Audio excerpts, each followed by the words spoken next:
시청자 여러분 안녕하십니까? 뉴스 현장 시작합니다. 민주당 전당대회가 막바지로 향해 가는 가운데 김경수 전 지사 복권 여부가 결정되기 전부터 정치권의 파장이 커지고 있습니다. 정치권 쟁점들 전문가분들과 하나씩 짚어보도록 하겠습니다. 네, 이현종 문화일보 논설위원, 송영웅 국민의힘 대변인, 김진욱 전 민주당 대변인, 성치훈 민주당 정책위 부의장 나오셨습니다. 안녕하십니까? 안녕하세요. 네, 첫 번째 주제 보겠습니다. 김경수 전 경남지사의 복권 요청 여부를 놓고 진실 공방이 벌어지고 있습니다. 이재명 후보는 내가 복권 요청을 했다 이렇게 주장하고 나섰는데요. 먼저 한번 들어보시죠. 그리고 김경수 전 지사 문제는 저희가 직간접적인 여러 루트를 통해서 지속적으로 복권을 요청드렸던 바가 있습니다. 저번 영수회담에서도 좀 언급이 된 부분이지. 영수회담 때는 아니고 밝히기가 조금 부적절한데 하여튼 여러 가지 루트로 제가 요청을 드렸습니다. 자, 정치권 쟁점 짚어보기 전에 방금 들어온 속보를 전해드리도록 하겠습니다. 윤석열 대통령이 이원석 검찰총장 후임으로 심우정 법무부 차관을 지명했습니다. 윤 대통령과는 2017년 서울중앙지검에서 함께 근무한 바 있습니다. 자세한 내용 정치부 취재기자 연결해서 알아보겠습니다. 이태희 기자, 자세한 소식 전해주시죠. 네, 정진석 대통령 비서실장이 조금 전 대통령실에서 브리핑을 열고 심우정 법무부 차관을 차기 검찰총장 후보로 지명한다고 발표했습니다. 심 후보자는 대표적인 기획통으로 꼽힙니다. 2000년 서울중앙지검 검사로 임관해 대구지검 서부지청 차장검사, 대검 과학수사기획관 등을 지냈습니다. 윤석열 대통령이 서울중앙지검장이던 2017년 서울중앙지검 형사 1부장으로 함께 일한 인연도 있습니다. 심 후보자는 사법연수원 26기로 이원석 현 검찰총장보다 한 기수 선배입니다. 검찰 내에선 검찰 조직 안정화와 정부 소통 측면에서 필요한 인물이란 목소리가 있습니다. 검찰총장 임명은 윤 대통령이 국회에 검찰총장 인사청문 요청안을 보내면 국회 인사청문회를 거쳐 최종 임명됩니다. 지금까지 정치부에서 전해드렸습니다. 이원석 검찰총장 후임으로 심우정 현 법무부 차관이 임명이 됐는데, 자, 심우정 신임 검찰총장 어떤 분이신가요? 일단 충남 공주 출신이고요. 사법연수원 26기고 학교는 서울대 법대를 졸업을 했습니다. 그리고 부친이 심대평 전 충남지사고요. 그동안에 검찰에서 요직을 두루 거쳐서 기획통으로 평가를 받습니다. 법무부 검찰과장, 기획조정실장, 서울 동부지검장 이런 요직들을 거쳤고 특히 이제 법무부 기획조정실장으로 있을 때 당시 추미애 법무부 장관이 윤석열 전 검찰총장을 무리하게 징계를 하려고 하지 않았습니까? 그 당시에 그 징계 반대를 해서 결재 라인에서 배제된 적이 있는 그런 일화가 있는 인물입니다. 지금 기획통으로 평가를 받고 있고 그 정권 후반기 검찰총장으로서 적임자다라는 평가가 많이 있는 것으로 그렇게 세간에 알려져 있습니다. 알겠습니다. 네. 현 이원석 검찰총장의 경우 윤석열 대통령과의 갈등도 알려져 있고 중앙지검장과의 갈등도 알려져 있는데 앞으로 이 심우정 신임 총장 어떤 역할을 좀 맡게 될 거라고 보십니까? 이번에 이제 검찰총장 후보 이제 추천위원회에서 예. 4명의 후보가 올라왔습니다. 예. 4명의 후보 같은 경우는 지금 이제 심우정 후보자 이외에도 임관혁, 신자영 그리고 이제 이진동 이렇게 4명이 올라갔는데요. 나머지 3분들은 다 이제 이 특수통들입니다. 즉 윤석열 지금 현재 대통령과 한동훈 지금 대표 등등 이런 분들이 이제 검찰 내에서 특수통, 특수수사를 담당했던 분들이에요. 예. 특수라는 게 이제 아시겠지만 주로 부정부패 사건이라든지 권력의 어떤 수사라든지 이런 걸 담당했었는데 유일하게 심우정 지금 지명자만 기획통이라고 이야기할 수 있겠습니다. 예. 아무래도 이제 지금 후반기 여러 가지 이제 검찰을 어떤 면에서 통할해야 될 검찰총장에 아마 윤 대통령이 지정한 것은 좀 관리형으로 좀 선정했다. 저는 그렇게 봐요. 왜냐하면 특히 지금 최근에 이원석 총장 체제하에서 김건희 여사 문제라든지 여러 가지 어떤 이 수사와 관련된 갈등이 있었지 않습니까? 그러니까 이런 갈등이 더 노골화될 경우에 굉장히 어떤 정권의 위험 부담이 될 수 있다. 이런 판단에서 실제로 어떤 특수수사보다는 관리를 잘할 수 있는 그리고 또 이 심우정 지명자 같은 경우는 지금 이제 김주현 민정수석과 옛날에 검찰국장과 과장으로서 호흡을 맞춘 이력이 있습니다. 예. 그러니까 당시에 이제 2014년도에 검찰과장을 했었는데 당시 검찰국장이 지금 김주현 민정수석이거든요. 김주현 그다음에 이제 심우정 라인 이 두 개의 라인으로서 이제 검찰을 전적으로 좀 관할하겠다라는 취지고 특히 이제 이분이 공주 출신이지 않습니까? 예. 지금 정진석 비서실장도 이제 공주 출신이죠. 뭐 그런 어떤 인연들 아마 이제 윤 대통령 입장에서 보면 하반기에 어떤 이 여러 가지 어떤 갈등들 또 이 권력 내부의 어떤 대한 수사 이런 것보다는 실적으로 전반적인 검찰의 어떤 운영을 관리형으로 가져가겠다 이런 어떤 신념하에서 이번에 심우정 씨를 지명한 게 아닌가 싶습니다. 알겠습니다. 자, 계속해서 정치권 쟁점 짚어보도록 하겠습니다. 아까 영상으로 보셨듯이 지금 김경수 전 경남지사의 복권 여부를 놓고 여야가 지금 큰 공방을 펼치고 있는데 지금 이재명 전 대표는 여러 루트로 김 전 지사의 복권을 요청했다 이렇게 얘기하고 있는 반면에 대통령실에서는 이러한 요청을 받은 적이 없다 이렇게 반박하고 있습니다. 모양새가 이제 진실 공방으로 번지고 있습니다. 그러니까 이렇게 그 사면 복권 관련돼 가지고 진실 공방이 있었던 게 사실 저는 거의 처음 보는 장면 같은데요. 지금 이 대표 측은 또 이렇게도 얘기하고 있어요. 당시에 여권 측 관계자가 이 대표 쪽에다가 용산에서 경쟁자를 제안해 줄 수도 있다 이렇게 제안했었다. 그런데 이재명 당시 대표가 나는 그런 방향을 원치 않는다 이렇게 해서 일축했다라는 주장도 지금 같이 내놓고 있거든요.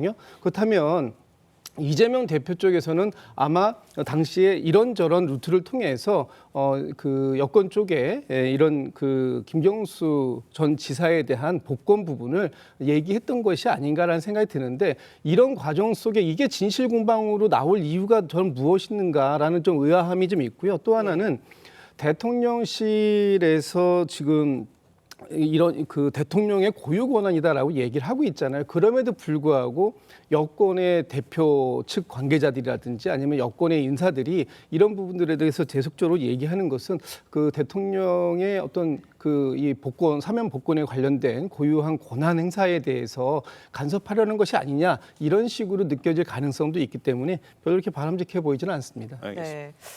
말씀하셨지만 여권에서는 2022년에 이미 복권이 잠정 결정된 사안이다. 총선에 영향을 주지 않기 위해서 사면과 복권을 분리했고 그래서 이번에 법무부 사면심사위원회에서도 2022년에 결정된 거를 미리 알았기 때문에 어떤 갈등이 없었다. 이런 주장을 하고 있더라고요. 글쎄요. 제가 알고 있기로는 한동훈 대표는 2022년 당시에도 김경수 전 지사의 복권에 대해서는 반대하는 입장이었던 것으로 그렇게 알고 있습니다. 그런데 지금 이 논란은 뿌리를 봐야 되는 것이 결국에는 한 정치인의 복권을 놓고 이렇게 논란이 뜨거웠던 적이 없는데 그 원인은 김경수 전 지사 본인에게 있습니다. 지금 드루킹 사건으로 유죄 확정 판결을 받은 게 2021년 7월입니다. 만으로 3년이 넘게 지났는데 지금까지 단 한 번도 본인의 범행을 인정하지도 않고 반성하지도 않고 사과하지도 않았습니다. 사실은 김경수 전 지사의 그 드루킹 댓글 조작 사건은 피해자가 누굽니까? 법리적으로 보면 네이버나 다음, 카카오 같은 포털이지만은 정치적으로는 당시에 대선 후보였던 분들이 피해자고 나아가서는 그 댓글 조작으로 인해서 선택의 오인을 겪게 되었던 우리 국민 전체, 나아가서 우리 민주주의, 선거제도의 공정 이런 것들이 피해입니다. 그런데 그 피해자들로부터 누구에게 지금 김경수 지사가 용서를 받은 적이 있습니까? 그건 본인이 사과하지도 않고 반성하지도 않고 용서를 구하지도 않았기 때문이거든요. 그러면은 이 모든 논란은 사실 김경수 전 지사라고 하는 장본인이 좀 결자 해지를 해야 되지 않나 저는 그런 말씀을 드리고 싶습니다. 알겠습니다. 이재명 전 대표 측은 지난 4월이죠. 영수회담을 앞두고 김경수 전 경남지사 복권에 대한 의사를 타진했다는 주장인데 뭐 당시 통화 내용, 오간 자료 등이 있으니까 이걸 좀 살펴보면 진실 여부를 좀 쉽게 가릴 수 있지 않을까요? 근데 또 이것과 관련돼서 다양한 루트로 이재명 후보 입에서 다양한 루트를 통해서 얘기했다고 했잖아요. 그거를 진실 공방 차원에서 또 이걸 밝히는 것 자체가 저는 정치권에서 오간 문자나 이런 연락들을 이렇게 요즘은 너무 당연시하면서 문자와 통화 내역들, 녹취록들을 공개하는데 이런 것들은 저는 공개하는 건 부적절하다고 생각하고요. 아까 우리가 처음에 봤던 이재명 대표가 이제 경기도당 그 전당대회 그 과정에서 기자들의 질문을 받는 과정에서 그런 말씀을 하신 건데 왜 그런 질문과 왜 그런 답변이 나왔는가? 아무래도 김경주 전 지사의 그 복권 얘기가 나오자, 복권 사실이 나오자 친명 쪽에서는 불편해하는 건 아니냐, 뭐 야권 분열은 아니냐 이런 반응이 있는데 어떻게 생각하냐라는 질문을 받다 보니 그런 거에 대해서 나도 이런저런 루트로 얘기를 한 적이 있다라고 말을 한 거고요. 그렇기 때문에 원래 대통령의 사면 복권은 다양한 루트를 통해서 추천을 받고 그거를 종합해서 행사하시는 건 아닙니까? 그렇기 때문에 이재명 대표가 요청했기 때문에 이루어진 건 아니고 아마 그 요청한 다양한 루트 중에 나도 있다라는 말씀을 하신 거고요. 그리고 저는 이 한 말씀 드리고 싶은 게 김경주 전 지사가 뭐 본인의 이런 뭐 범죄 사실에 대해서 뭐 인정 안 한 건 맞습니다. 근데 네. 그러면은 이번에 같이 사면되고는 원세훈 전 국정원장은요. 원세훈 전 국정원장도 역시나 민주주의 파괴를 한 범죄를 저질렀습니다. 근데 그거에 대해서 본인이 한 번이라도 이거에 대해서 인정하고 사죄한 적이 있습니까? 저는 박근혜 전 대통령도 마찬가지입니다. 본인의 그 회고록을 통해서 이런 국정농단 사건이나 이런 거에 대해서 계속해서 부정하고 부당하다라는 주장을 해왔는데 그럼 이분들에 대한 사면 복권이 이루어진 것에 대해서는 한동훈 대표는 똑같은 그 잣대를 가져야 되는 거 아니냐는 말씀을 드리고 싶습니다. 알겠습니다. 자, 지금 김경수 복권을 놓고 친명과 비명 간의 약간의 입장 차이가 있는데, 자, 이재명 전 대표 측에서는 오히려 본인이 복권 요청을 했다 이렇게 강조하고 있습니다. 뭐 특별한 정치적 배경이 있을까요? 사실은 다른 분들과는 달리 김경수 전 지사의 어떤 복권 문제는 차기 대권 문제와 직결되어 있는 문제이기 때문에 이게 굉장히 논쟁이 되는 겁니다. 뭐 다른 분들 사면 복권 분들 뭐 반성하는 분들도 있어요. 그렇지만 그런 분들이 정치적인 영향력을 미칠 수는 없거든요. 근데 지금 김경수 전 지사는 이번 복권으로 인해서 사실상 다음 대선에 출마할 수 있는 자격을 얻었다는 측면에서 굉장히 민감한 문제겠죠. 그래서 지금 이제 이재명 전 대표 입장에서 보면 얼마 전 정성호 의원이 그런 이야기 한 적이 있어요. 우리는 복권에 찬성하지 않는다 이런 이야기 한 적이 있습니다. 저는 아마 이게 아마 이재명 전 대표의 본심일 거로 보여집니다. 그리고 제가 이렇게 취재한 바에 따르면 지난번 영수회담 할 때도 이와 관련된 부분에 대해서 이재명 전 대표 측에서 좀 부정적인 입장을 대통령실에 전달한 걸로 알고 있어요. 그러니까 지금 입장 표명은 왜냐 당 전 대표 될 수 있는 분이 내가 반대했다라고는 하지 못할 거 아닙니까? 왜냐 같은 이제 야권에 있는 분이기 때문에 그래서 이제 그때는 내가 찬성했다라고 이야기는 하지만 실질적으로 물밑에서는 김경수 전 지사의 복권 문제에 대해서 굉장히 불편했다는 걸로 알고 있어요. 왜냐 당장 지금 이제 친문과 친노 이런 어떤 세력들이 김경수 전 지사를 중심으로 뭉쳐낼 수 있는 가능성이 있고 이거는 이재명 전 대표의 리더십을 위협할 수 있는 가능성이 있잖아요. 그거를 반길 리는 없죠. 자, 그렇다고 한다면 이게 지금 전당대회가 곧 있는 상황에서 바로 이렇게 복권한다는 것은 결국은 야권 내부의 어떤 분열, 새로운 구심, 당장 김두관 지금 후보 같은 경우는 김경수가 대권 후보다라고 지금 이야기를 하고 있잖아요. 예. 그런 면에서 저는 지금 이재명 전 대표의 어떤 공식적인 입장과 실질적인 어떤 내심 이거는 좀 다를 수가 있다. 그리고 지난 영수회담 때도 실제로 지금 대통령실에 뭐 전달받는 게 없다고 그러지만 제가 알기로는 물밑에서 부정적인 어떤 입장들이 오고 간 걸로 저는 알고 있습니다. 알겠습니다. 네. 영수회담 당시 부정적인 입장이 오갔다. 민주당 측의 입장도 또 뭐 들어봐야 할 것 같긴 한데요. 말씀하셨지만 김경수 전 지사 복권설이 나오면서 민주당 들썩이고 있습니다. 김두관 당대표 후보 차기 대선에서 후보가 많아졌다면서 이재명 일극 체제를 겨냥했는데요. 이재명 후보 그리고 김두관 후보 목소리 함께 들어보겠습니다. 우리 이재명 당 대표 후보를 포함해서 우리 당의 많은 대선 후보들이 있지 않습니까? 복권이 예상되는 김경수 전 도지사도 있지 않습니까? 당 대선 후보를 다변화해서 차기 대선에서 승리하겠다는 저의 이야기를 이렇게 야유를 보내고 있는 이게 우리 당이 정상적인 민주당입니까? 어떻게 민주당이 이렇게 됐습니까, 여러분? 후보는 다양하고 많을수록 좋습니다.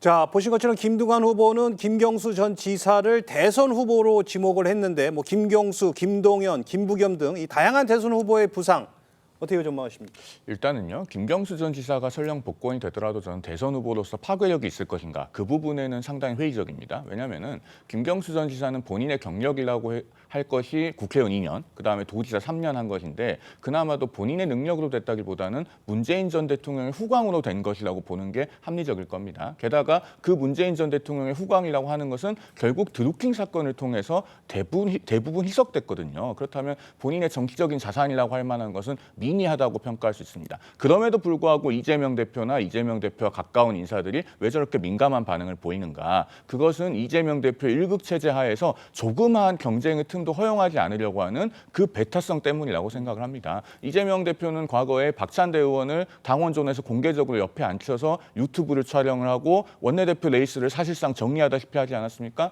또 지금 최고위원 경선도 김민석 의원을 자기 승합차 옆에 태워서 유튜브 찍고 김민석은 왜 이렇게 표가 안 나와? 이렇게 하니까 4등에서 1등으로 수직 상승하고 있지 않습니까? 이렇게 조그마한 경쟁도 본인의 뜻에 반하면 용납하지 않는 것이 그 일극체제의 속성이기 때문에 김경수 전 지사의 정치적 상품성이나 파괴력과는 별개로 민주당에서 굉장히 민감한 반응을 보이고 있는 것이다. 저는 그렇게 봅니다. 자, 그런데 오히려 이재명 대표는 후보는 많을수록 좋다 이렇게 얘기를 했거든요. 자, 과연 이 진짜 이재명 전 대표의 속마음은 어떨까요?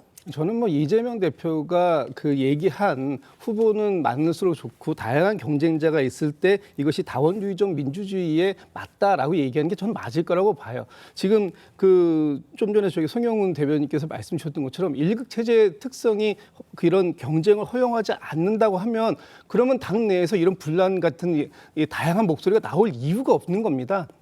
그런 목소리들이 나왔다라는 것은 당내에서 여전히 다른 생각을 가지고 있는 사람들은 있다라는 것이고요.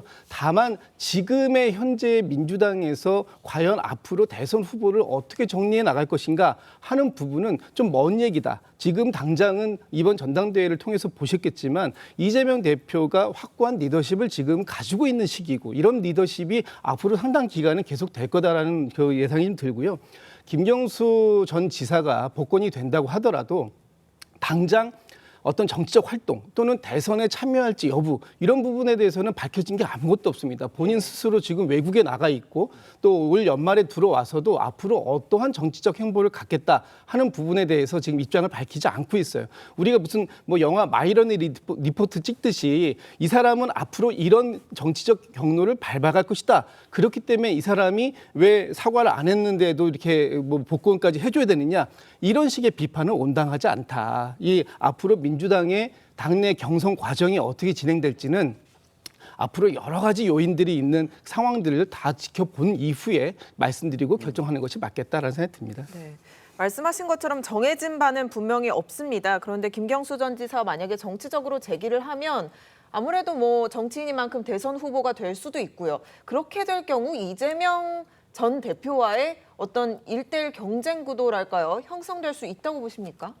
야, 정치는 생물이라고 그러죠. 예. 그러니까 이제 문제는 사실은 지금 지난번 공천 과정에서 소위 이제 비명이라고 하는 분들 또 친문이라고 하는 분들이 대부분 다 비명 행사해 버렸습니다. 공천을 못 받았잖아요.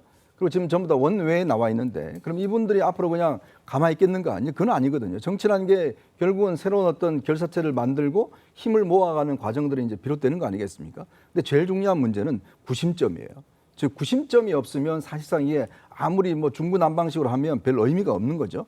그러니까 지금에 있어서는 사실 친노와 친문의 적통성, 즉 친노, 즉 노무현 대통령의 마지막 비서관이었고 문재인 대통령의 어떤 이 그 측근이었고, 그러니까 두 개의 어떤 이 세력을 아우를 수 있는 사람이 김경수 전 지사인 겁니다. 그렇기 때문에 그 상징성을 갖고 있는 거예요. 예. 그러니까 이분이 어떤 뭐 경력이나 이런 거에 어떤 뭐 이것 자체가 대권 후보가 된다는 게 아니라 두 어떤 친노와 친문의 상징성을 갖고 이 상징성이 결국은 지금의 친명 체제와 대결점을 갖고 있기 때문에 그러면 이제 깃발을 들 수가 있는 거거든요. 그리고 지금 뭐 공천 배제된 분들 같은 경우는 지금 김동연 지사한테 가 있는 분들도 있고 뭐 별도로 가 있는 분들이 있는데 이분들이 지금 여러 가지 어떤 물밑에서 움직임이 있지 않습니까? 결국 이런 것들이 오는 10월에 있을 이재명 대표의 두 가지 사건에 대한 이제 선거 공판, 이게 만약에 피선거권이 어쩌면 박탈될 수 있는 그런 형이 나온다 그러면 굉장히 아마 화력이 있을 겁니다. 그런 것들이 그럼 과연 그러면 그 지지자들은 어디로 갈 것이냐, 이런 문제를 고민했을 때 뭉쳐질 수가 있다는 거죠. 즉 친노 친문 세력들이 이 이재명 체제에 반발해서 하나의 세력으로서 형성할 수 있는 가능성, 그게 있기 때문에 사실은 이재명 대표 측도 두려움이 있는 거고, 또 여권 입장에서는 지금 뭐 대통령실은 그런 어떤 것들을 좀 뭐 은근히 좀 기대하는 측면에서 이제 할 수 있는데, 또 한동훈 대표 입장에서 보면 그거 자체가 과연 여권에 유리할 것인가, 이 부분에 대한 어떤 서로 상반된 견해를 가지고 있기 때문에 좀 불편한 심기를 가지고 있는 게 아닌가 싶습니다. 알겠습니다.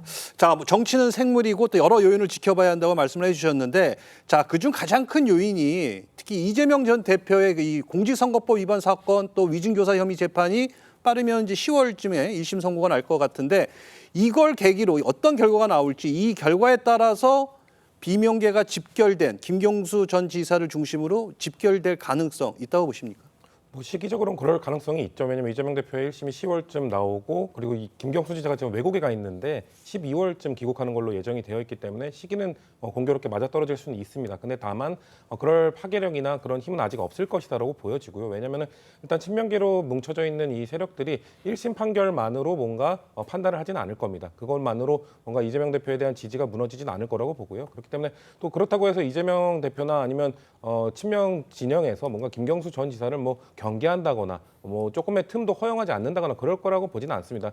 방금 말씀하신 것처럼 결국 이재명 그 전 대표, 이재명 후보에게 지금 주어진 가장 큰 변수는 본인의 이 사법 리스크이기 때문에 다른 뭔가 대안이 있다 없다 이건 그렇게 크게 중요하지 않는 것으로 판단하기 때문에 뭔가 그 10월에 1심 판결이 난다고 해서 또 김경수 전 지사가 12월에 귀국을 한다고 해서 뭔가 당내에 뭔가 분란이 좀 더 커진다거나 그럴 가능성은 저는 아직까지는 없다고 보고 있습니다. 네.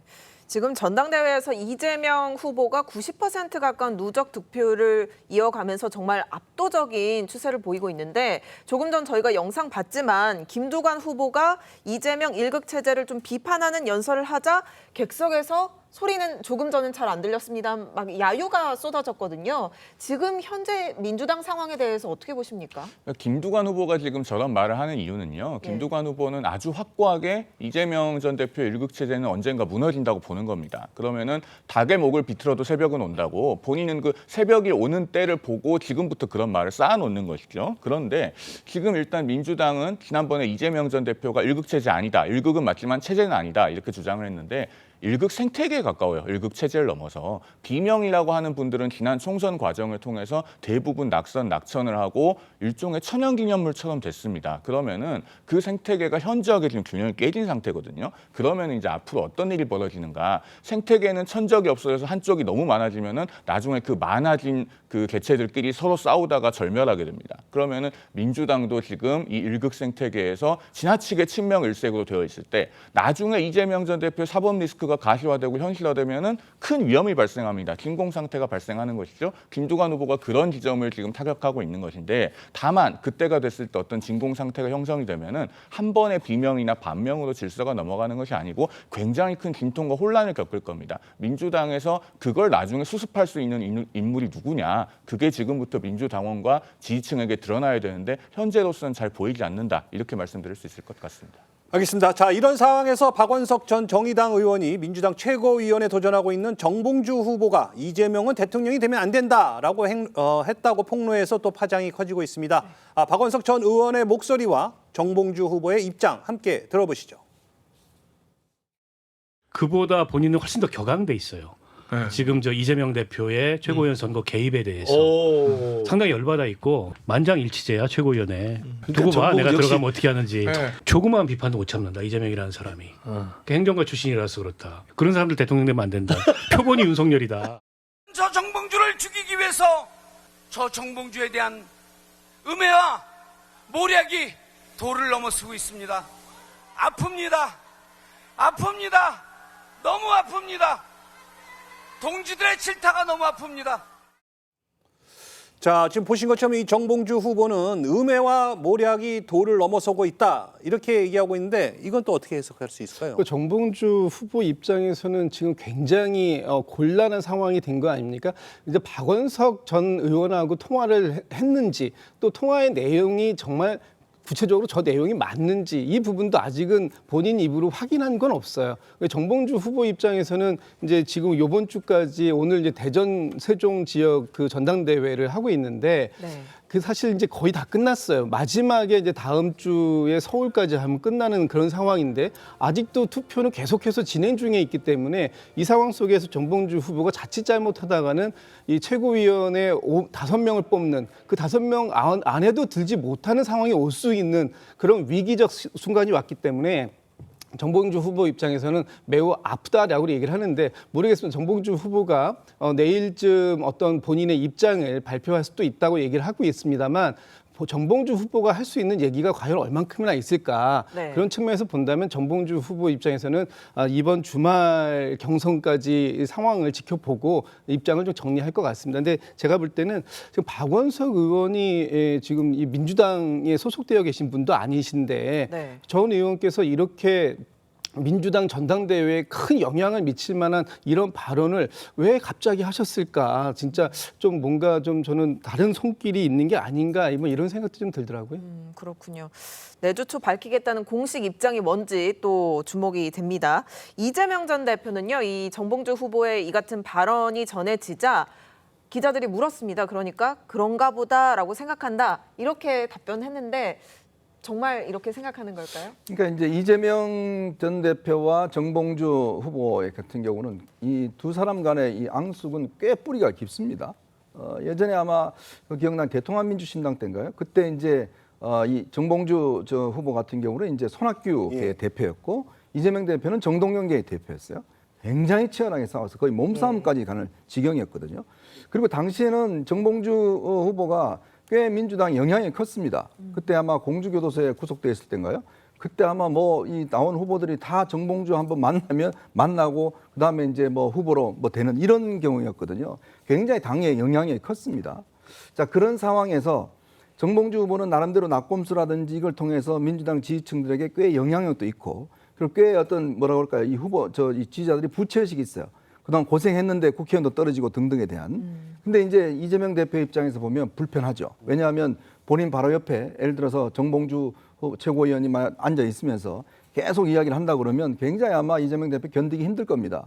그래서 이제 본인이 직접적으로 이제 김민석 후보에 대한 지지라든지 이런 것들을 지금 하고 있고 그게 실제 영향을 미치고 있거든요. 아마 그 정봉주 전 후보 같은 경우는 굉장히 그런 부분들이 참지 못했을 거예요. 즉 본인은 이 민주당에 뿌리가 있는 사람이다라고 생각했을 텐데 문제는 자기를 떨어뜨리기 위해서 그런 식으로 음해를 하고 뭐 하는 것에 대해서 본인 스스로 굉장히 아마 지금 임계점에 달한 걸로 저는 봐요. 그럼 아마 내일쯤 정도에 대해서 그런 이야기를 할 것이고 실제로 그것이 어떤 지금 지지층들에게 영향을 미칠 수도 있기 때문에 아마 이 최고위원회에 들어갈 경우에 꽤 아마 제가 볼 때는 정봉주 의원이 후보가 꽤 영향력을 발휘할 겁니다. 그런 면에서 아마 이재명 대표도 꽤 신경 쓰이는 부분이 있을 겁니다.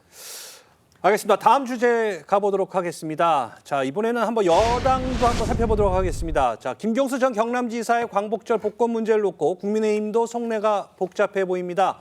국민의힘 한동훈 대표는 김 전 지사의 복권을 반대하고 있는 것으로 알려졌는데 자, 그러자 친윤 인사들이 왜 공개적으로 각을 세우냐? 이 당정 갈등이 우려된다. 이렇게 비판했습니다. 자, 그러자 또 한 대표 측은요. 아니, 당정 갈등이 우려되면 아무 말도 못하냐 이렇게 또 맞서고 있는데 이 상황 어떻게 보십니까? 일단은요. 대통령의 그 사면 복권에 관한 권한은 대통령의 고유 권한 아니겠습니까? 그 고유 권한은 고도로 존중돼야 됩니다. 그런데 존중이 돼야 하지만 한편으로는 또 정당이라고 하는 것은 국민과 또 당원 지지층의 여론을 수렴하는 역할을 해야 되지 않겠습니까? 지금 당에 굉장히 많은 분들의 의견이 들어오고 있습니다. 뭐 당원 게시판이라든가 다양한 경로를 통해서 들어오고 있는데 앞서도 제가 말씀드렸지만은 결국에는 김경수 전 지사는 이렇게 한 번도 본인의 범행을 인정한 적도 없고 사과한 적도 없고 반성한 적도 없고 그래서 용서받지도 못했고 그다음에 이 선거 범죄 자체가 당시 기소됐던 내용만 보더라도 8,800만 회나 되는 어마어마한 양의 댓글 조작을 해서 대선 결과에 영향을 미칠 정도의 중대 범죄였는데 과연 이런 사람을 사면까지 시켜줬으면 됐지 그러면은 복권을 시켜서 정치를 할 수 있게 해줘야 되냐 이런 일각의 여론이 분명히 존재하는 것이고 당에서 이제 그런 부분을 인지를 하고 있는 것이죠. 그러면은 이제 정당은 그런 여론을 수렴을 했으면은 뭔가 그런 여론을 전달하는 기능도 수행하는 차원에서 말씀을 드리고 있는 것이다. 이렇게 이해해 주시면 좋을 것 같습니다. 네, 한동훈 대표는 법무부 장관 시절에도 김 전 지사 복권에 반대한 것으로 알려졌단 말이죠. 그때도 반대하고 지금도 또 이렇게 공개적으로 반대하고 어떤 생각이라고 보십니까? 글쎄요, 아까 말씀하신 그 이유들, 뭐 김경수 전 지사가 인정하고 있지 않기 때문이다라고 뭐 알려져 있고, 제가 알기로도 원래 그 당시에 법무부 장관 시절에도 반대를 했고, 그 반대로 인해서 사실상의 그 윤한 갈등이라는 것이 사실 그때부터 시작되었다라는 평들도 있는 걸로 알고 있습니다. 그렇기 때문에 본인의 입장을 바꾸시지 않은 걸로 알고 있는데, 근데 민주당 측에서는 말씀드리고 싶은 것은 저는 한동훈 대표가 신임 여당의 대표로서 대통령과 반대되는 생각에 대해서 충실하게 전달하는 것 매우 의미 있는 일이라고 생각합니다. 다만 그런 목소리를 전달하는 것을 뭐 최상병 특검법과 관련된 것이라든지 대통령실이 계속해서 입장을 바꾸지 않으면서 지금 전국 교체 상태로 빠지게 하는 그런 것들에 대해서도 좀 과감하게 이야기를 하고 과감하게 대통령에 대해서 반대되는 목소리도 내고 한다면은 그런 와중에 저런 목소리를 냈다면은 더 박수를 보낼 수 있는 것이죠. 근데 뭔가 선택적으로만 대통령실에 반대되는 목소리를 내는 것 아닌가라는 말씀을 민주당 입장에서는 드릴 수밖에 없다라는 정도 말씀드리겠습니다. 알겠습니다. 한 대표의 반대 사실이 알려지자 친윤계 권선동 의원은 신중했으면 한다 이렇게 또 꼬집고 나왔습니다. 발언 직접 듣고 오시죠. 내부적으로 충분히 소통해서 의견을 개진할 수 있음에도 불구하고 언론을 통해서 공개적으로 대통령의 사면권 행사에 대해서 비판하는 것은 적절한 방법은 아니라고 생각이 들고요. 더더욱 좀 더 신중했으면 하는 것이 바람입니다. 자, 보신 것처럼 대통령의 사면권 행사를 공개적으로 비판하는 건 적절하지 않다라고 이렇게 주장했는데 이 부분에 대해서 어떻게 생각하십니까? 그러니까 아무리 대통령의 어떤 권한이라 하더라도 그 배경과 이유가 이제 있어야 될 거 아니겠습니까? 근데 이제 원칙이 없어져 버리면 국민적인 동의를 구하기 어렵고 특히 이 문제는 보수층들이 굉장히 반발하고 있는 문제입니다. 왜냐하면 대선에 어떤 면에서는 직접적 영향을 미쳐서 한 범죄인데 문제는 이제 제가 아까 말씀드렸듯이 김경수 전 지사라는 분은 앞으로 정치를 안 할 분이 아닙니다. 즉 앞으로 어떤 면 정권 다음 대선에 중요한 변수가 될 수 있는 분이에요. 자, 이런 분을 복권시켜 줄 때는 나름대로 여권과의 어떤 전체적인 공감대 속에서 해야 되는데 제가 알기로는 김경수 전 지사에 대한 복권 문제는 윤 대통령이 원래 처음에 좀 본인이 하겠다는 뜻이 있다가 최근에는 안 하는 쪽으로 갔다가 갑작스럽게 이 휴가지에서 이제 하는 쪽으로 바뀐 걸로 알고 있습니다. 예. 그렇다면 그 배경이 뭘까라는 분명인데, 그러니까 일각에서는 아마 기억나실 겁니다. 그 박영선 총리, 그다음에 양정철 비서실장 이 안이 한번 보도가 있었잖아요. 그 보도와 어떤 면에서 보면 맥을 좀 같이 하는 게 아니냐는 그런 의혹이 있는 거죠.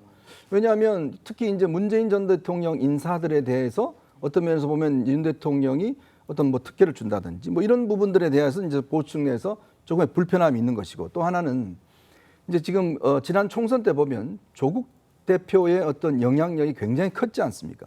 그게 뭐냐면 야권의 파이를 키워줘 버렸거든요.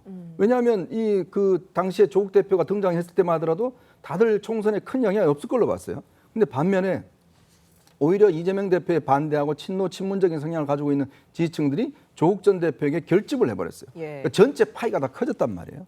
그러면 이번 사태도 결국은 지금 현재 여권이 확장을 지금 하려고 노력하고 있는데 문제는 만약에 김경수 지사로 대표되는 이분들이 그 영역들을 만약에 새로운 어떤 자기들을 뭉쳐버리면 여권 입장에서는 파이가 작아지는 효과가 있다는 거죠. 즉 장기적으로 볼 때는 여권이 앞으로 차기 대선 구도 등등에서 불리하게 작용할 수도 있는 문제를 대통령이 갑작스럽게 결정한 것에 대해서 그 여권 내부에서도 굉장히 불편함이 있는 것이고 사전에 어떤 이 문제와 관련된 전혀 교감이나 논의가 없었다는 부분 아마 이 부분도 한동훈 대표 입장에서는 굉장히 불편했을 거로 저는 생각이 듭니다. 알겠습니다. 그렇군요. 윤 대통령이 이 잠룡 김경수 카드를 꺼내든 이유가 차기 권력 구도를 흔들기 위해서다. 이런 시선도 일각에서 있습니다. 그래서 뭐 여야를 막론하고 혹시 한동훈보다 김경수 손을 들어준 거 아니냐. 이런 시각에 대해서 어떻게 보세요? 그렇게 볼 수도 있는 여지는 있죠. 그렇기 때문에 사실 그 한동훈 대표가 지금 이렇게 반대의 목소리를 연일 내고 있는 거 아니겠습니까? 그런데 저는 좀 그 한동훈 대표가 본인이 법무부 장관 시절에 사면 김경수 전 지사에 대한 사면을 했단 말입니다.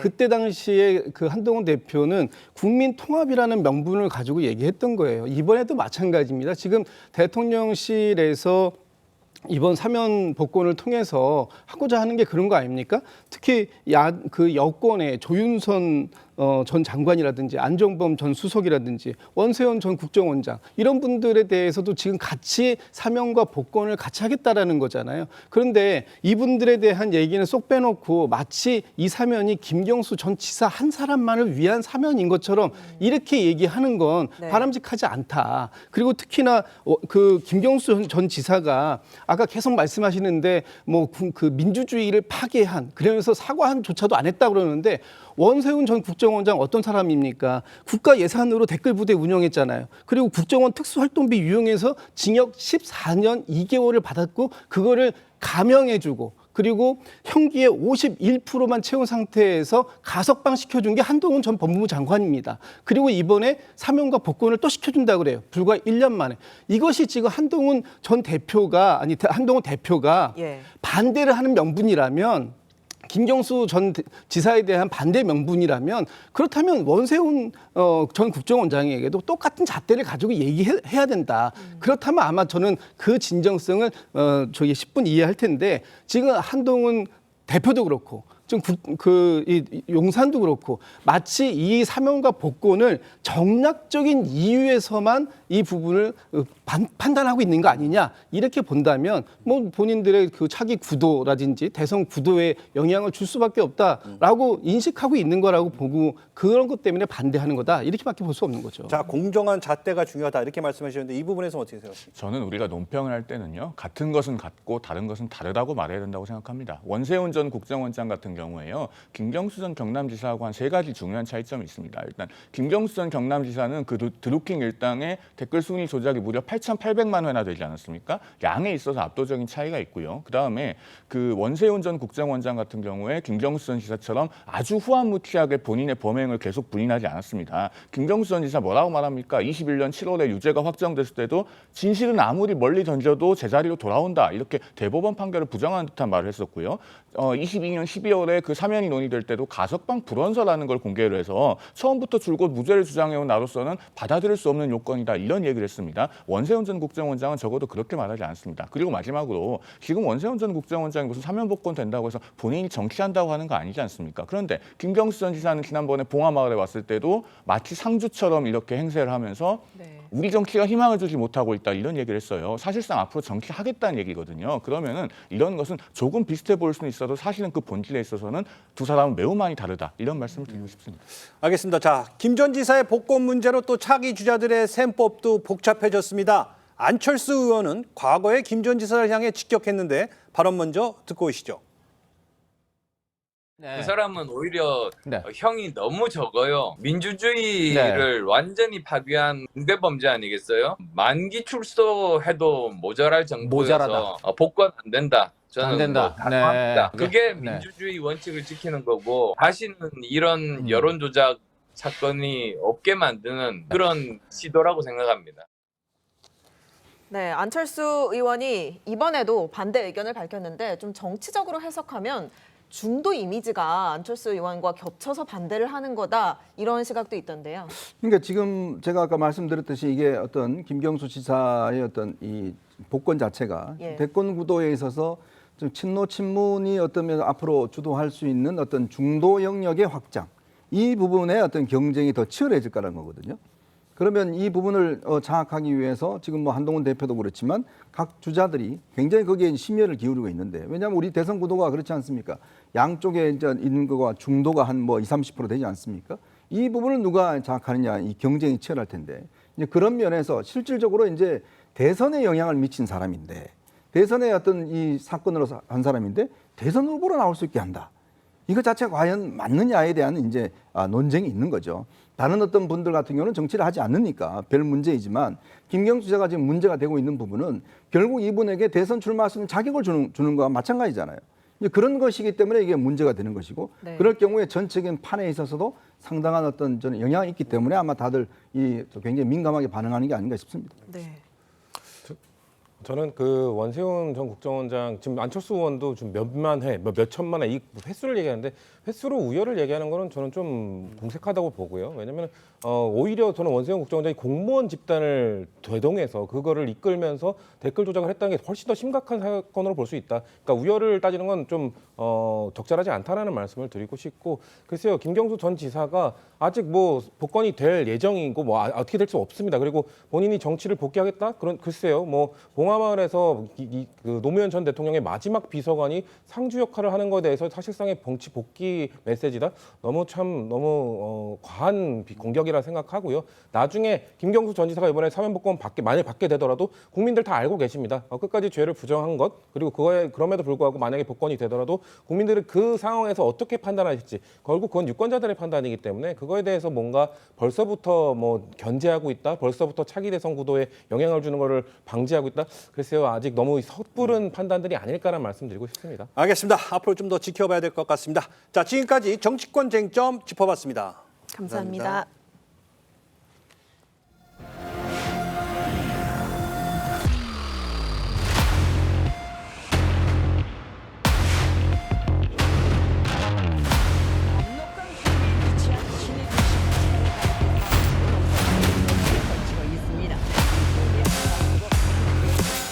那个飞机就往那掉了，又要落，危险啊！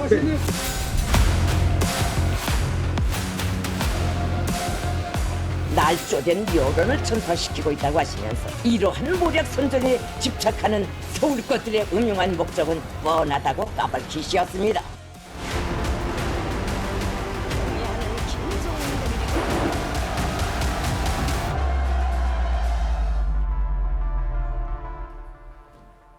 지금 영상에서 보신 대로 북한은 극심한 수해 속에서 우리 측 관련 보도를 강하게 비판하며 날을 세우고 있습니다. 그 의도와 함께 북한 이슈들 전문가와 자세히 짚어보도록 하겠습니다. 네, 문성묵 한국국가전력연구원 통일전력센터장 나오셨습니다. 안녕하십니까? 네, 안녕하십니까?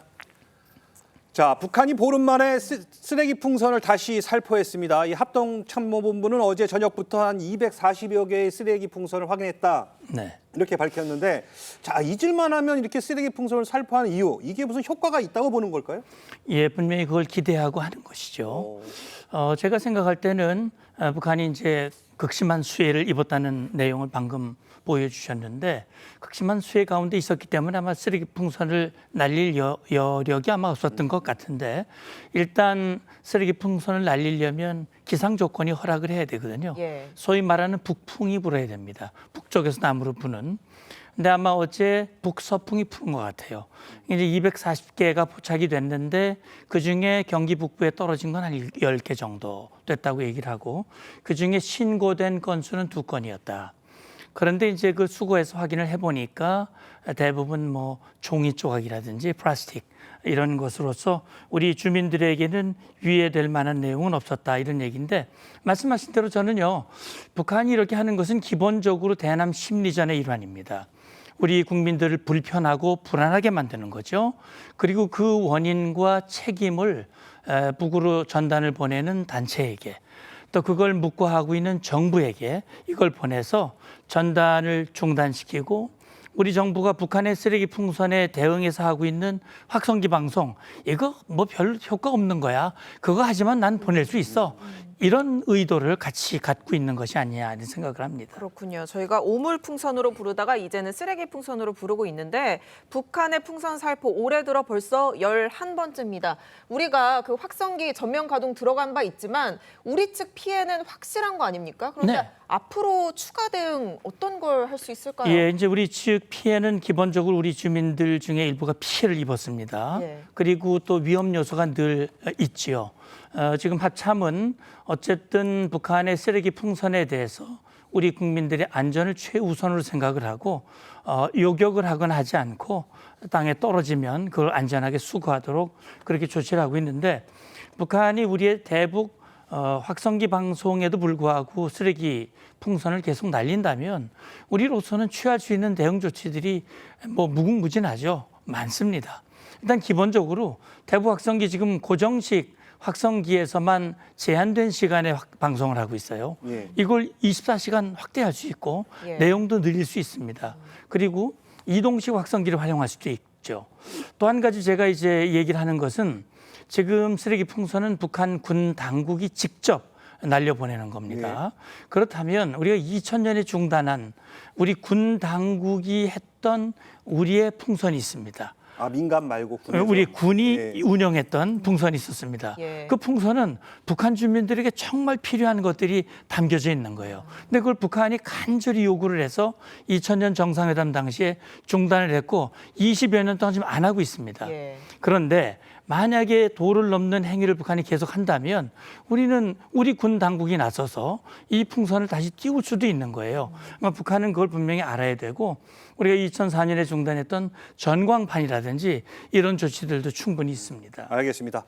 자, 다음 쟁점으로 가보도록 하겠습니다. 북한의 수해 상황이 심각한 가운데 김정은 위원장이 수해 지역을 2번째로 방문을 했습니다. 앞서 김정은 위원장이 수해 지역을 찾았을 때 이 고무보트를 탄 모습이 좀 다소 위험해 보이기도 했는데, 여러 차례 이렇게 수재민을 찾는 의도, 아무래도 뭐 민심 달래기라고 봐야 될까요? 예, 저는 이번에 북한의 이 수해는 60년 만에 일어난 일이라고 그러거든요.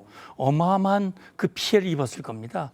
뭐 지도자로서 현장을 가는 건 너무나 당연한 것이죠. 근데 저는 이걸 보면서 북한 정권이 북한 주민들이 극심한 피해와 이런 고통 속에 있는 것을 자기들의 권력을 장악하고 또 김정은의 위상을 높이는 데 활용을 하고 있다라는 그런 생각이 들었어요. 그러니까 사실 27일부터 엄청난 비가 쏟아졌는데 김정은 평양에 있었거든요. 예. 늦었습니다, 조치가. 그런데 이제 실제 물에 잠기는 그 과정에서 말씀하신 대로 뭐 SUV를 타고 물이 바퀴가 반 잠기고 또 보트를 타고 구명조끼도 입지 않고 그런 모습을 보여주는 것은 나도 이렇게 목숨을 걸고 피해 복구 위에 나서고 있다라는 것을 보여주는 것이고, 두 번째 이제 방문을 했는데 북한 노동신문 보도를 보면 전체 보도의 한 반 정도가 김정은의 이 수해 복구를 위한 노력의 그 내용을 선전 이 내용으로 사용을 하고 있는데요. 저는 이걸 말씀하신 대로 주민들을 결집하는 그런 계기로 저는 활용하고 있다 이렇게 보고 있습니다. 그렇군요. 최근에 저희 TV조선에서 북한 수해 상황에 대한 우리 정부 파악 내용을 집중적으로 보도해 드린 바 있습니다. 그런데 김정은이 대남 비판을 강도 높게 하면서 저희 TV조선 보도 내용을 고리로 삼아서 날조된 여론을 전파시키고 있다 이렇게 맹비난하고 있는데 김여정 부부장도 아니고 김정은 위원장이 직접 한국 언론에 대해서 비판한 것 전에 보신 바 있으십니까? 맞습니다. 그러니까 김여정이 김정은을 대신해서 우리 언론에 대한 비방의 수위를 높였던 건 뭐 그동안 여러 번 있었지만, 김정은이 자신의 입으로 우리 언론을 직접 지목하면서 날조했다라고 얘기하는 것은 매우 이례적인데, 그만큼 이것이 북한 정권에게는 뼈아픈 조치다 하고 이렇게 생각을 합니다. 사실 TV조선이 그런 보도를 했죠. 상당한 피해가 있는 것으로 추정이 된다라고 얘기를 했는데 헬기도 추락을 했었고요. 실제 김정은도 열차에서 현장 정치국 확대회의를 주재하면서 직접 그런 얘기를 했어요. 용납할 수 없는 엄청난 인명피해가 났다라고 얘기를 했는데 뒤에 인명피해가 하나도 없다고 덮고 있거든요. 이 사실은 이거는 이번 이 사건의 모든 책임은 김정은에게 있는 겁니다. 북한 정권이 그동안 제대로 대처하지 못했기 때문에 이 엄청난 피해가 있는 것인데 피해를 덮는 거죠. 사실 이런 피해를 입으면 현장 사진이 공개되고 주민들이 얼마나 고통을 당하고 있는지 보도되는 게 일반 국가, 정상적인 국가에서는 일반적인 내용인데 전혀 그런 내용이 없거든요. 이런 걸로 봤을 때는 결국 북한이 우리 언론을 모니터링하면서 우리 정부가 적십자를 통해서 북한의 지원을 제한하는 것은 일체 언급하지 않고 오히려 우리를 적으로 간주하는, 그래서 이번 수해 피해를 정권의 위상을 높이고 대남 적개심을 강화하는 계기로 활용을 하고 있다, 이런 생각이 듭니다. 알겠습니다. 자, 이런 상황에서 김여정 노동당 부부장이 이 조카이자 김정은 위원장의 딸이죠. 이 주애를 깍듯하게 의존하는 모습이 또 포착됐습니다. 자, 뭐 영상이 좀 있으면 나올 것 같은데, 자, 김여정은 허리를 숙이고 팔을 뻗어서 주애를 응대하고 또 주애는 보란 듯이 꼿꼿하게 서 있습니다. 자, 김정은 딸 김주애가 이렇게 되면 유력한 후계자로 구상이 되는 겁니까? 예, 유력한 후계자일 것이다라고 하는 것은 국정원이 얼마 전 국회 정보위에서 설명을 한 바가 있었죠. 실제 그동안 2022년 11월 김주애가 등장한 이후 2년 가까이 뭐 김정은의 주요 이 행보에 늘 따라다녔어요. 군사, 경제, 민생 행보에. 그런 여러 가지 김주애의 그런 동선과 또 김주애에 대한 북한 언론의 표현, 이런 것들을 봤을 때 김주애가 후계자일 가능성을 북한이 의도적으로 암시하고 있다, 이런 얘기인데, 방금 화면에서 보셨듯이 김주애를 그 고모인 김여정이 직접 안내하는 모습 특이하지 않습니까? 과거 왕조 시대에 공주님을 모시는 그런 모습이라는 말이죠. 물론 국정원이 그런 얘기를 했습니다. 북한 주민들의 어떤 반응, 여러 가지를 보면서 김주애의 이 동선의 공개 여부, 표현 여부를 좀 조절하고 있다. 그리고 김정은에게는 또 김주애 말고도 다른 자녀가 있는데 그 자녀 중 다른 사람이 후계가 될 가능성은 배제할 수 없다라고 얘기를 하고 있습니다. 그래서 김주애 나이를 고려했을 때 아직은 단정하기에는 좀 이른 측면도 있어 보입니다. 그렇군요. 그러니까 말씀하신 것처럼 나이가 지금 10대 초중반인데 북한 주민들 뭐 수해로 민심도 안 좋다고 하지 않습니까? 그렇죠. 북한 주민 반발을 이겨내고 실제로 후계자로 등극할 가능성 어느 정도 된다고 보세요? 예, 일단은 김정은의 나이가 이제 만 40세거든요. 그래서 김정은의 이 유고, 이를테면 지금 심혈관 질환, 140kg, 당뇨, 고혈압, 뭐 우울증, 이런 것들을 봤을 때 김정은이 예상보다 굉장히 빨리 만약에 유고가 되는 상황이 발생한다면 김주의 나이가 어리기 때문에 어린 나이에 후계자가 바로 되기는 어려울 수도 있습니다. 그렇다면 아마 김여정이 그걸 대신할 가능성, 다시 말하면 후계자는 아니더라도 섭정이라든지 이런 것을 할 가능성에 대한 이 전문가들의 판단도 있습니다. 어쨌든 북한 주민들이 극심하게 어려운데 포동포동하게 살이 찐 김여정이 고급 드레스를 입고 자꾸 나서는 모습이 주민들에게는 그게 불편하게 비춰질 가능성도 충분히 있습니다. 그렇기 때문에 이번에 보여준 영상에는 나왔지만 위치가 김정은보다 뒷줄에 있었고 네. 그다음에 김주혜의 등장 사실을 공개하지 않았다는 점, 이런 부분은 북한 정권도 그런 걸 의식하고 있고 그래서 가능성에 대해서는 지금으로서는 좀 더 지켜볼 필요가 있다. 저는 그런 생각이 듭니다. 알겠습니다. 지금까지 문성묵 한국국가전략연구원 통일전략센터장과 함께했습니다. 감사합니다. 감사합니다.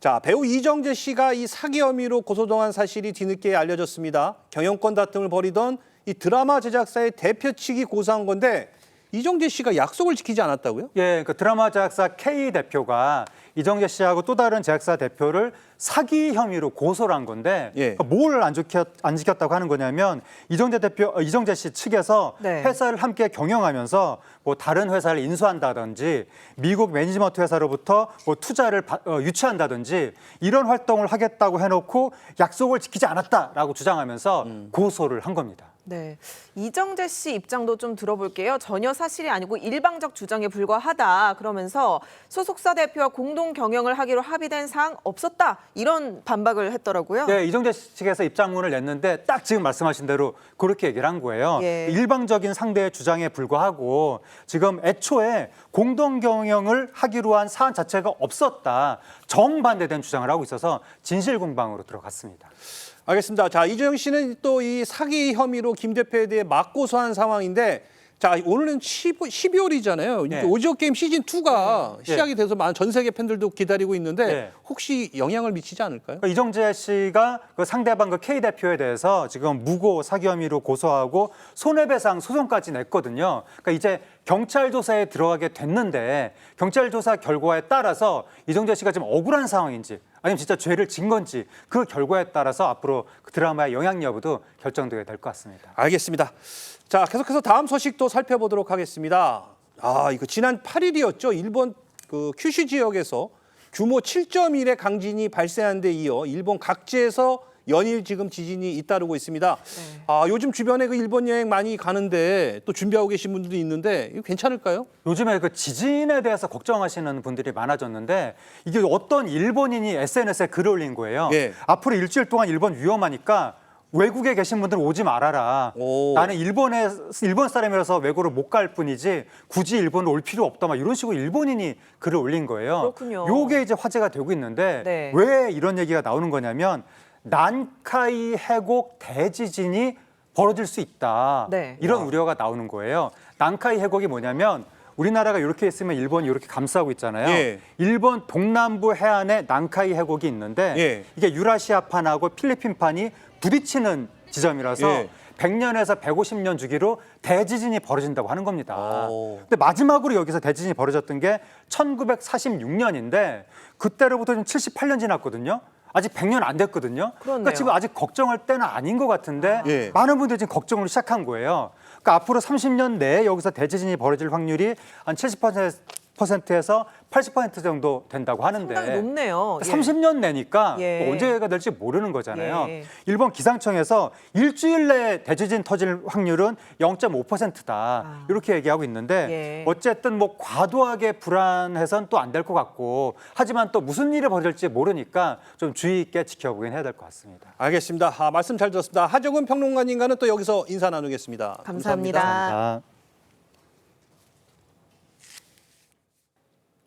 오늘도 전국 대부분 지역에 폭염특보가 내려진 가운데 밤에는 열대야가, 낮에는 찜통더위가 이어지고 있습니다. 특히 서울은 21일째 열대야가 나타나면서 역대 3번째로 많은 연속 열대야 일수를 기록했습니다. 오늘 오후 1시를 기준으로 체감온도는 서울이 33.9도, 홍천은 35.5도까지 올랐고 대부분 지역에서 35도 안팎의 체감기온 보이겠습니다. 오늘도 대기가 불안정해지며 오후부터 밤 사이에 소나기가 내리겠습니다. 중부와 전북에 예상되는 강수량은 5에서 20mm, 제주에는 5에서 40mm의 소나기가 내리겠습니다. 오늘 전국 하늘 맑게 드러나겠으며 자외선이 강하게 내리쬐겠습니다. 더위의 기세는 광복절 이후까지도 계속되겠습니다. 온열 질환에 각별히 유의하시기 바랍니다. 날씨였습니다. 8월 11일 일요일 TV조선 뉴스 현장은 여기까지입니다. 함께해 주신 여러분 고맙습니다.